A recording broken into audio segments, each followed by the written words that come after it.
When a needle goes into a point, some people feel a dull, heavy sensation, and that is called qi. And so in Chinese medicine, that's really important. It's kind of like this vital life force or energy that's flowing up and down these channels. And so we're always trying to balance the energy of qi, which could be obstructed or damaged through diet, stress, physical trauma, emotional trauma. Welcome to Bed, Back, and Beyond, sharing positive stories of recovery from serious back or neck injury. Your host is CK, a fellow champion who draws on her own experience with herniated disc surgery. Join her as she talks with others who have overcome the physical and emotional trauma of a painful injury, and discover for yourself how you can find hope and encouragement in recovery. Hi, and thank you for joining me for this episode of Bed, Back, and Beyond. I am super excited for today's episode. My guest is Cara Dinote, and not only is she a very talented acupuncturist, she is a longtime friend of mine. I am so honored that you agreed to do this episode with me. Hi, Cara. Hi, how are you? I'm amazing. So glad to be talking Yes, to you you. are. Glad to be talking to you too. Thank you. So, before we just dive into acupuncture and all the knowledge that you have to share, why don't you tell us a little bit about yourself? Sure. I'm originally from Philadelphia area, as you know. Delco, I've you been can claim it. Delco from Delco, Yeah, and I've been in San Diego now for a little over 20 years. I can't believe I've it. been practicing acupuncture for about 9 years now. Had private practice from day one. Hmm. And a little bit about me, love the outdoors, as you know. We've gone camping together, hiking together. So there's anything outdoors, playing outside is my jam. So Yeah. So excited to finally have a camping trip with you just a couple months I ago, right? In May? know. In May, it was Yeah. beautiful. Yeah. Mammoth, right? Yes, Mammoth. Yes. Yes. And your beautiful wife, Abby, actually recorded one of my little YouTube shorts That's from right. Mammoth. Do you remember? Yeah. Yeah. Well, yeah. I mean, showing how strong you are now. I mean, what you've been through, and here you are hiking in the mountains a couple of years later is pretty incredible. So I Yeah. hope that was motivating for some people, inspiring as well. I think it was. Good. So you moved out to San Diego to go to college, or were you already out there and then decided to go to college? No, well, I went to Penn State first and then moved to California for love reasons, right? And then picked up my undergrad studying psychology at San Diego State. So I wanted to be a therapist, and somehow along the way started studying Buddhism, meditation, all the woo-woo kind of stuff, energy stuff, and then I never even had acupuncture, even like a year into acupuncture school.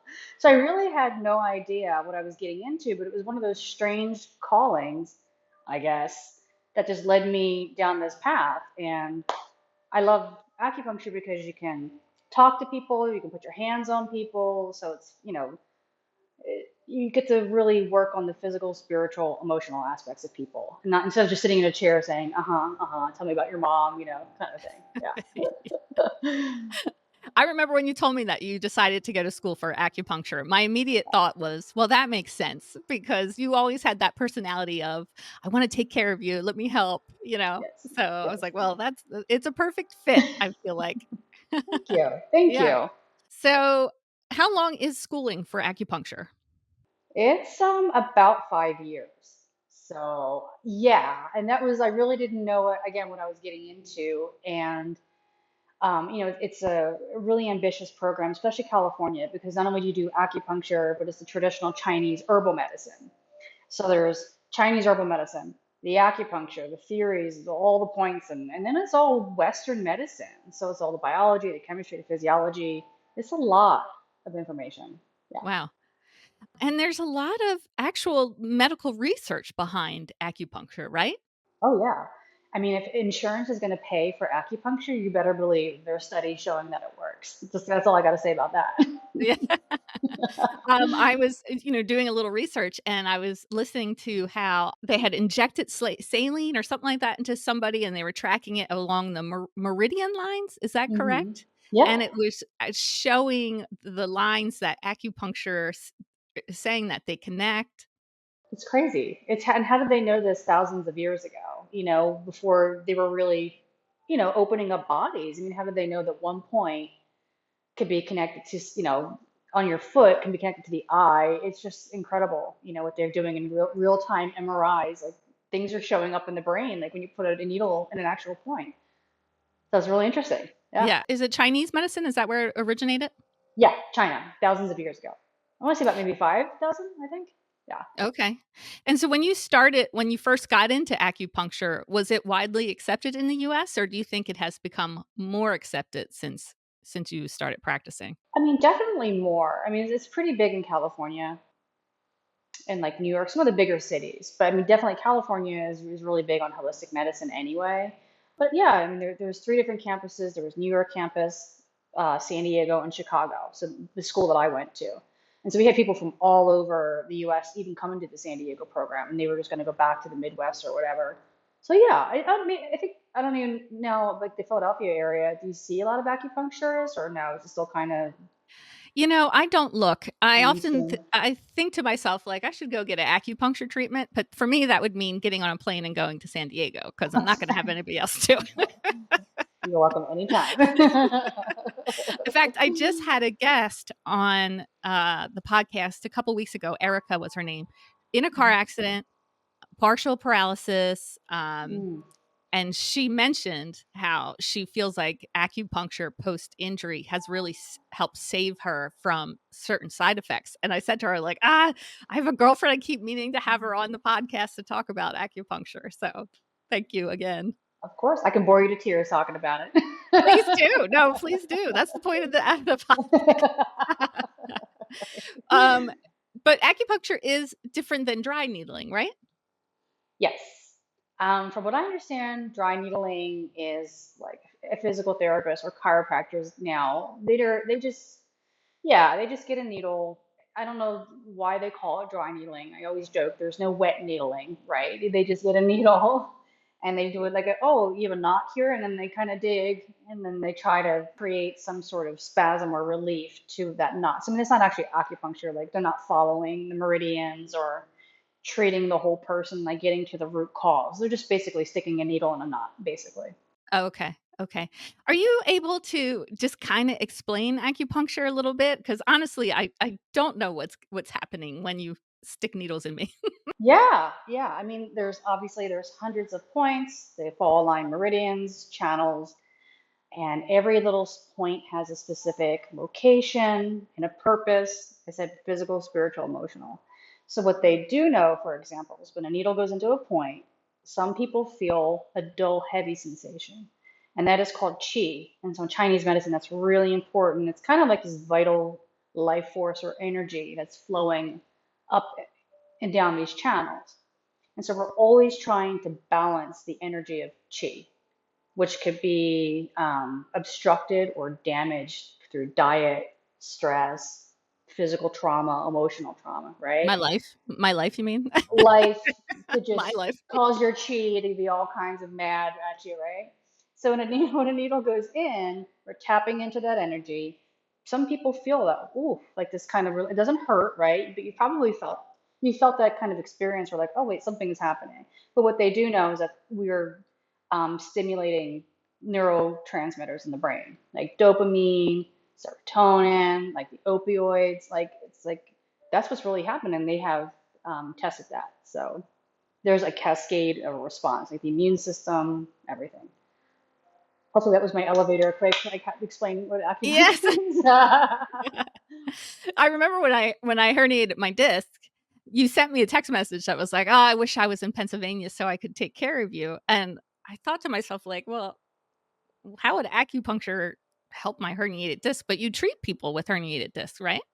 Oh yeah, yeah. Back pain is and neck pain is number one, but yeah, low back pain due to disc herniation, you know, stenosis, degenerative disc disease, all the things for the back. Yeah.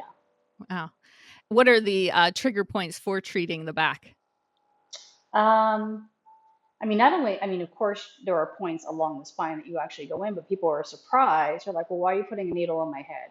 Or why are you Hmm. putting a needle in my foot, in my hand? And again, you're treating the whole body, Right. right? So, of Hmm. course, I will do the points locally around the back. But when you want to treat the whole person, the other points could be for pain control, helping with tendons, ligaments, the bones. So you're actually treating the structure to keep, and then the immune system, right? And then to make sure that your sleep is good, your Yeah. mood is good, because that's all going to help with the healing aspect. So is that bringing down just like inflammation inside the body? Yeah. And just that calming sensation. I mean, to be in physical pain, I'm sure it's stressful. It creates anxiety or depression. Oh, It's the sure. cycle of pain, right? It just doesn't stop. Mhm. Mhm. Yeah. Yeah, even after, having the surgery, I was hit with anxiety and Oh yeah, depression and, like, PTSD, it almost felt like. for sure. Yeah, Yeah. yeah. Does acupuncture help with, like, muscle spasms? That's often a side effect of surgery.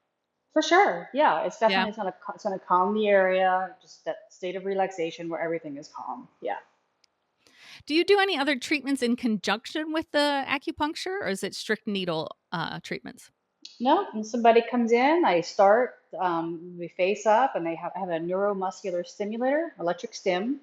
The version you've probably heard of a TENS unit, but mine goes little bit deeper to make the nerves and the muscles. We'll get that going, top of the shoulders, all the way down the back. That'll help with pain, inflammation, right?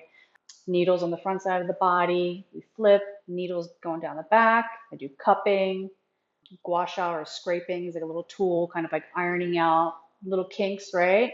I got my little infrared light, I like to shine on people. Again, Oh, that's that's good for great, pain infrared and light, inflammation. yeah. Yeah, it's good for the skin. So Uh-huh. yeah, I try to make it a spa experience, and it's not scary. Like I'm just gonna come in and stick needles in you. So I try to definitely make it more spa-like. You haven't offered me any gua sha, is that what it's called? Gua sha. Yeah. I know. I got this thing locked down now. You got to come out and see my new office. Yeah. Yeah. I've seen the new office, haven't I? Maybe. Yeah. Yeah, in the Yeah. building, private suite, yeah, Yes. it's Okay. very nice. Yeah, so where is that located, by the way? So our viewers know. I'm in downtown Gaslamp, San Diego, right in the Okay. middle of. And if somebody wanted to find you for treatment, where would they look? Do you have a website? Yes. Andara Acupuncture, ANDARA, And do you do any kind of, like, counseling for are patients just coming in and getting treatment, or are you giving them routines to do once they leave or things to Um, consider? Always. I always try to empower patients and tell them, hey, there's some things you can do at home. Like even if I just send them a link for the gua sha tool, like, hey, if Mhm. you ever in a pinch, you get up in the morning, like your neck hurt, like whatever, or I'll show them there's a home cupping set, for example. I always want people to be able to take care of themselves. I'll show them how to do it. Of course, I'll guide them if there's Chinese herbs that we're going to do. I'll get the herbs Mhm. for them, explain what it is. So yeah, or just diet or exercise, Yeah. advice, of course. Yeah. Yes. Do people often, just unload on your shoulders as you're treating them? Do you feel a little bit Oh, like a counselor? oh, absolutely. I've been seeing Yeah. people, I mean, God, once a week for years. I mean, people come in and you hear it all. It's people just want to vent, or I watch people sleep all day. So it goes either way. So yeah, What's your favorite part of being an acupuncturist?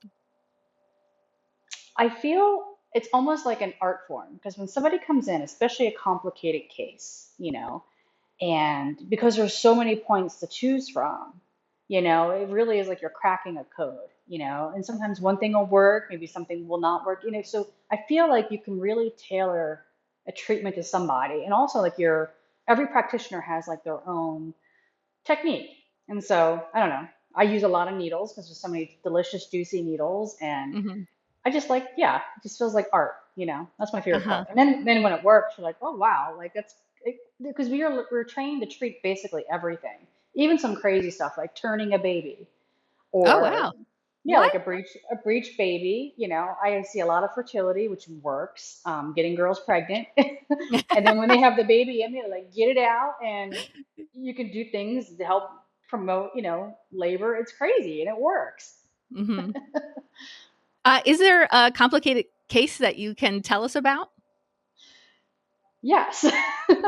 I've never had anybody come in with this. Somebody went and had a colonoscopy, And there's a chance things can go awry, right? Yeah. Um, Unfortunately for this person, the sphincter muscle was in a constant spasm. Oh Can you gosh. imagine how uncomfortable this for this person who was a teacher and had to sit down, and then it started getting like bladder stuff. So this poor person, was like didn't know what to do. So acupuncture, and I didn't have to do anything Sure. locally, of course, Yeah. right? But you just imagine, because he was afraid, like you're not gonna. I'm like, no, no, no. But just relaxing the body and doing the channel theory, just like the relaxation of all of the different things. He's able to go back to work. He Oh my doesn't have goodness. a problem. And yeah, I mean, it took several months and everything, but it's crazy. I've never had anybody with basically a butt spasm. You know what I mean? For sorry, but it's stuff like that. You're like, I You just can't made believe me this you just stuff made me works. snort. Snort on the podcast. You're all red too. When he said I'm having a sphincter spasm, did you have to like go through your textbook where you're like, give me a second? Or I was did like, you like, I'll do a little research, yeah. and Oh my sure God. enough, there was Yeah. an actual study, and there was a point prescription, and Wow. yeah, Holy cow. yeah. That's crazy. Just another little, in addition to acupuncture, he ended up getting Botox there too, and that also helped big time. Oh, I didn't know you can get Botox on the front and the back. so I'm just keeping all the jokes in at this point. I know. So, someone who is interested in holistic medicine, you think acupuncture is a great place to start? I think so. Yeah. Yeah. It's not scary. It doesn't hurt. I think in addition to it complements physical therapy, it complements, chiropractics. I mean, you can do all three together and yeah, for sure. And if there's no side effects to acupuncture, so, like medicine, traditional, of course, there's a time and place for medicine, of course. I definitely believe in that. But, there's always another way too, right? Yeah. Right, and especially for people who don't wanna dive into prescription medications. Right. Right. You just, if, yeah. I mean, support it if you need it, like I said, but of Sure. course, yeah, yeah, Mhm. yeah. Now I see Abby gets treatments a lot. Are you getting treatments at all? Who's treating the treater? I'm so bad. I know. I'm so Yeah. bad at that. You know me, the gym is like my therapy. That's like my go-to for wellness. That's what I do. Yeah. Yeah. I'm always here, so I don't have, yeah. That's the one thing about having your own business. Right. Yeah. Yeah, that's true. Yeah. Oh my goodness. Yeah. Do you have anything else that you think someone who is suffering from a herniated disc or recovering from surgery uh, should know? This acupuncture would be great for obviously for pain management, right? I always tell people, because there's something structurally going on and there's surgery, you know, obviously I can't make a disc go back in place, even for people who haven't had surgery. However, we can manage your pain and we can make the muscles and the tendons stronger. I keep the structure so it doesn't keep pressing out. If you want to avoid surgery or people want to push off surgery for whatever reason, but they need to. So it's preventative for surgery, and then post-surgery is also just pain management, just to make your life happier, your mood better, your sleep better, the immune system better. Yeah, all the things. Those first 6 months after surgery are pretty rough, like emotionally and physically. It's full of ups and downs with Yeah, pain flares, and their muscles feel so weak. I can imagine that getting acupuncture would be a good boon for the just the relieving the stress of the recovery that comes from it. 100%. Yep. Yeah. Yeah. Yep. I'm a little jealous. I'm a little jealous of your just ability to come alongside someone and help them feel better. Oh, well. That's just, I don't know. My whole life I've been like that. Everyone's like, I just always just want to jump in and help where I can. And so, yeah, Yeah. I do Yeah. feel lucky and grateful to be in this Mhm. field. Yeah. Yeah, I think it's exactly where you're meant to be. Thank you. You're welcome. Cara, thank you so much for agreeing to be on the podcast with me. I Thank you really for appreciate it. having me. Thank you. Yeah. It was a We lot of should fun. we should stream chat more often. I think so. We're so natural at this. Right. We did not practice ahead of time. Nope. If you are a listener and you have a positive story of recovery that you would like to share on the podcast, head over to bedbackbeyond.com and click share your story. I would love to include your voice on the show. And if you'd like to find Cara in the San Diego area, what is your website again? And DaraAcupuncture.com. Perfect. Cara, thank you so much. Love you. Love you.